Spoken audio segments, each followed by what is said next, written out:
exclusive cashback offers of up to 20% during the special Green Friday event in the Hello section now. Urgent strikes that shook Russia. Ukraine has carried out one of the largest and most precise combined operations since the start of the full-scale war. This was a strike that paralyzed several critical sectors of the Russian military-industrial complex at once: aviation, drones, energy, and logistics. A unique A-60 laser aircraft was destroyed, factories are burning, and the Moscow region has been left without power. Can Russia withstand such losses? Could this be the beginning of the complete collapse of its defense industry? And what new strikes is Ukraine preparing? This is Ukraine Today with you, Zorislava Kolesnikova. Stay tuned. Things are about to get even hotter. Strikes that have shaken Russia. Ukraine has carried out one of the largest combined operations since the start of the full-scale war. A multi-purpose, technically precise, and devastating strike on Russia's strategic facilities, which has paralyzed several key sectors of the Russian military-industrial complex at once.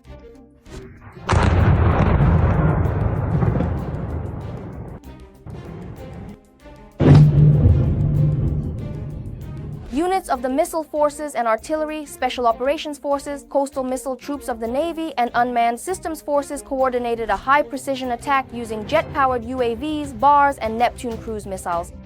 The General Staff of the Armed Forces of Ukraine has officially confirmed this information. The SOF units struck. Among other targets were factories producing navigation equipment and components for cruise and ballistic missiles at the Progress Research and Production Enterprise in Cheboksary, Chuvash Republic. A hit was recorded on the territory of the facility, followed by a fire at the site. It was at this plant that critical electronics and equipment for Russian missiles and drones were produced, including Kometa antennas, which protect enemy UAVs from Ukrainian electronic warfare systems. The strike on this facility is a serious technological shock for the Russian Federation. Taganrog also suffered a powerful strike where two key enterprises of the Russian military-industrial complex were hit: the Beriev aircraft repair giant Tank and the Molnia UAV plant. Large-scale fires broke out on the premises and numerous explosions were heard. The experimental A-60 aircraft, which Russia had been modernizing for years to counter space systems, was also hit. Infrastructure responsible for the repair and maintenance of a 50 long-range reconnaissance aircraft and two 95MS strategic bombers, the backbone of Russia's missile attacks on Ukraine, was also damaged.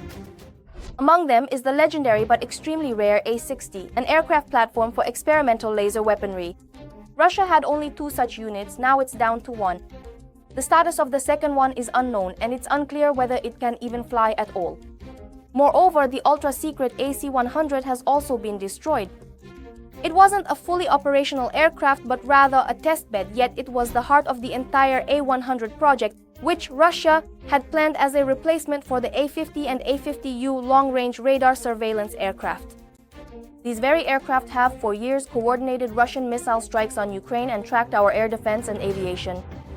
According to Defense Express, after the strike on Taganrog, the A-100 program may be completely destroyed, leaving Russia with no prospects for modernizing its early warning system.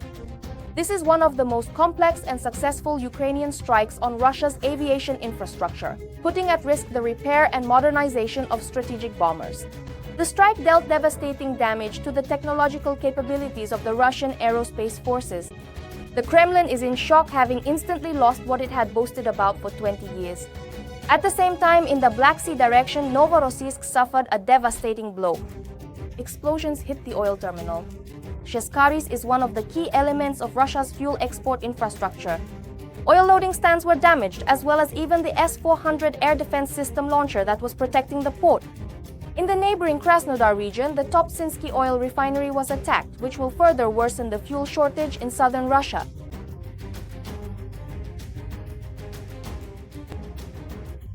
Guys. In the temporarily occupied territories of Ukraine, the enemy also suffered painful defeats. In the Zaporizhzhia region, the command post of Russia's 58th Combined Arms Army in Vasilivka, a key link in the occupation forces command structure, was destroyed. In Donetsk region, a Torem-1 anti-aircraft system was eliminated. In Mariupol, ammunition depots in Osheretine and Kamyanka were blown up, and a strike was carried out on a concentration of enemy personnel in the Pokrovsk direction. The General Staff states that such operations will continue as long as Russia does not cease its aggression against Ukraine. The defense forces of Ukraine continue to carry out measures aimed at stopping the armed aggression of the so-called RSI Tefirdis against Ukraine, destroying the enemy, its equipment and weaponry. Russia is burning simultaneously on several maps: industrial, defense, energy, and logistics. And this is just the beginning.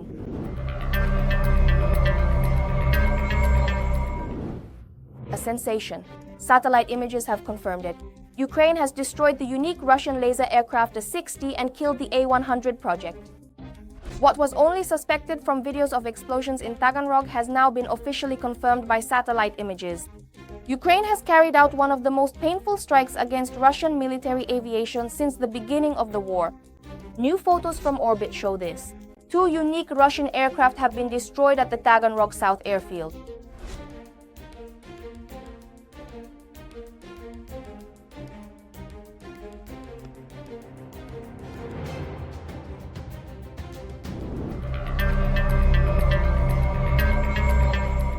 Russia is burning from within. Will the Kremlin survive one of the largest attacks of the entire war? Drones struck Krasnodar Krai and Taganrog. Explosions in the sky, factories burning on the ground, and the unique A-60 aircraft completely destroyed. Why couldn't the enemy shield itself with air defense? What exactly exploded at Russia's critical facilities? And most importantly, how will this affect missile strikes on Ukraine? Friends, coming up in the report are all the details of this night, which turned into a real nightmare for Russia. One of the longest and most massive attacks since the start of the full-scale war. That's how the head of Krasnodar Krai, Veniamin Kondratiev, described the nighttime attack on his region. Drones also visited Russia's Taganrog in the Rostov region. An aircraft manufacturing plant was attacked there. The Ukrainian General Staff confirmed the destruction of a Russian experimental A-60 aircraft, as well as a drone manufacturing facility.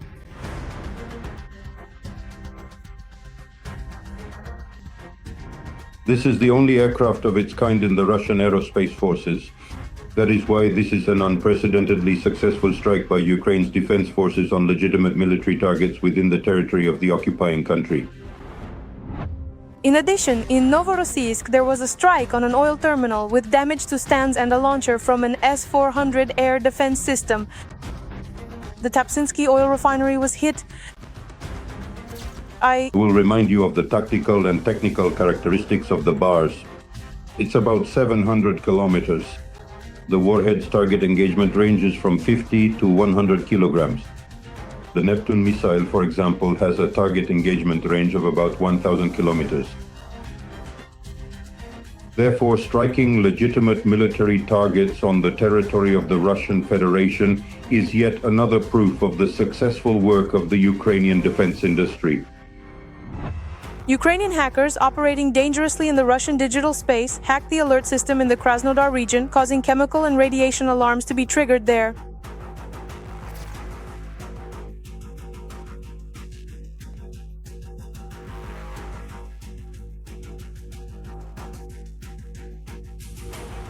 Instead of defending their own regions, the Russian army was firing at Ukrainians. A video has appeared online showing the launch of at least 8 caliber missiles from Novorossiysk towards Ukraine.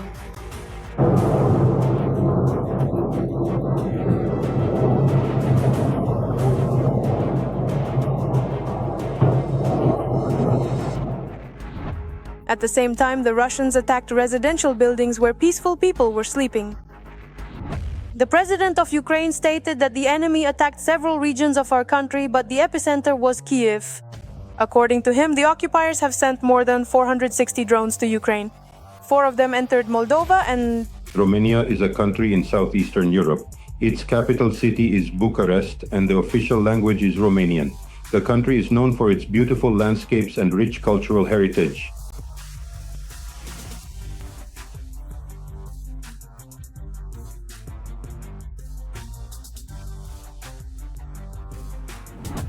the situation on the front line remains just as tense and uncertain as before.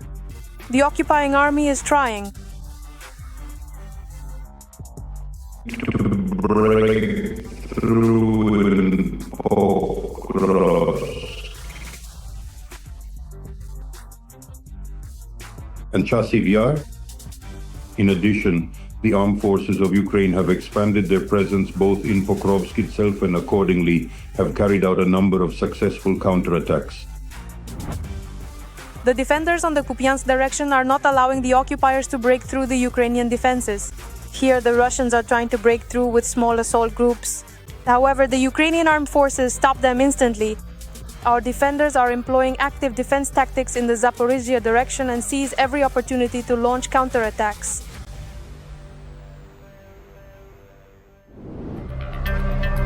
Every voice matters. Join our community, support independent journalism and help us bring you the truth from Ukraine.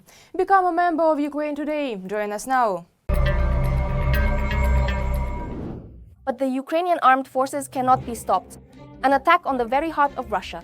Did Moscow withstand the strike on one of its key power plants? Drones broke through the air defenses of the Moscow region and struck the Shatura power plant in the Moscow Oblast, one of the main facilities that supplies Moscow with electricity and heat. This particular facility is critically important for the energy system of Russia's capital. What exactly exploded? How serious is the damage? And most importantly, could this be the start of a systemic collapse of Russian infrastructure?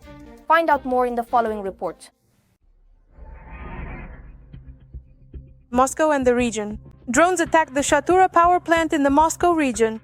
Preliminarily, the power output node of the State District power plant was on fire. It is this power plant that supplies the capital region of the Russian Federation with electricity and heat, according to the Russian outlet Astra.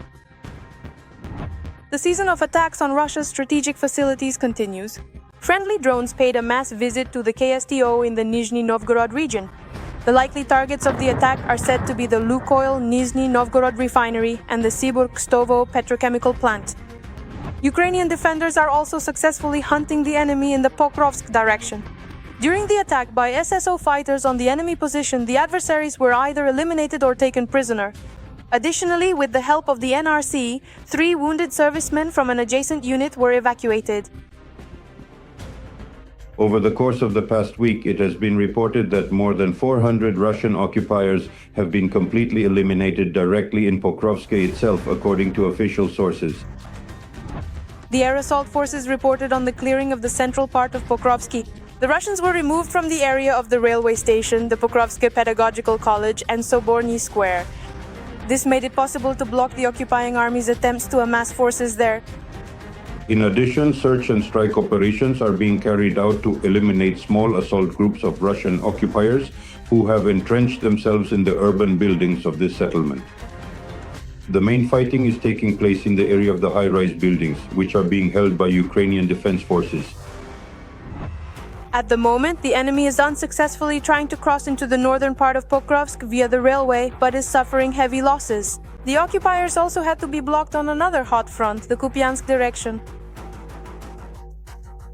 The occupiers, who have been actively engaged in the ongoing conflict, were also successfully blocked and prevented from advancing on another particularly active and strategically important front, which is known as the Kupiansk direction. This area, recognized for its significance in the broader conflict, has seen repeated attempts by the occupiers to break through, but their efforts were effectively halted by the defending forces. And this is the strategic goal of the Russian occupiers in this direction. The coming months will be critical for Ukraine. This opinion was expressed by American military officials who visited Kyiv last week. Moreover, the media reports that Europe is preparing for a possible halt in US aid to Ukraine. At the time when this information appeared in the media, in 28 points of the so-called peace agreements, the defense forces of Ukraine struck Russian Federation territory using specifically American-supplied weapons. They were talking about ATACMS missiles. The tactical and technical specifications allow for a range of up to 300 kilometers to hit targets. Their use without the consent of the US military and political leadership was impossible. The US Special Representative made it absolutely clear that if the Russian Federation does not come to the negotiating table, the United States will officially increase the scale and scope of its military and technical assistance to Ukraine and will also introduce additional so-called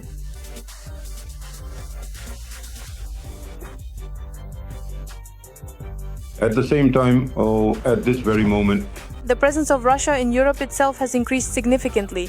The UK Ministry of Defence announced the interception of a Russian warship and a tanker. According to the British Military Department, over the past 2 years, the number of Russian ships passing near British waters has increased by 30%.